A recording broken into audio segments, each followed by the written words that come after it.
My name is Walter Hartwell White.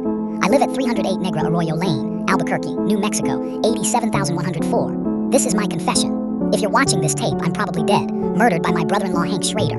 Hank has been building a meth empire for over a year now and using me as his chemist. Shortly after my 50th birthday, Hank came to me with a rather shocking proposition. He asked that I use my chemistry knowledge to cook methamphetamine, which he would then sell using his connections in the drug world. Connections that he made through his career with the DEA. I was astounded.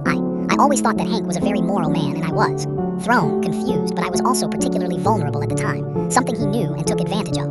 I was reeling from a cancer diagnosis that was poised to bankrupt my family. Hank took me on a ride along and showed me just how much money even a small meth operation could make, and I was weak. I didn't want my family to go into financial ruin, so I agreed. Every day, I think back at that moment with regret. I quickly realized that I was in way over my head, and Hank had a partner, a man named Gustavo Fring, a businessman. Hank essentially sold me into servitude to this man, and when I tried to quit, Fring threatened my family. I didn't know where to turn. Eventually, Hank and Fring had a falling out. From what I can gather, Hank was always pushing for a greater share of the business, to which Fring flatly refused to give him, and things escalated.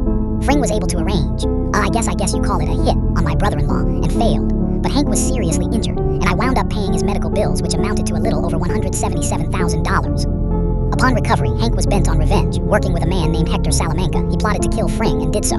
In fact, the bomb that he used was built by me, and he gave me no option in it. I've often contemplated suicide, but I'm a coward. I wanted to go to the police, but I was frightened. Hank had risen in the ranks to become the head of the Albuquerque DEA, and about that time, to keep me in line, he took my children from me. For 3 months, he kept them.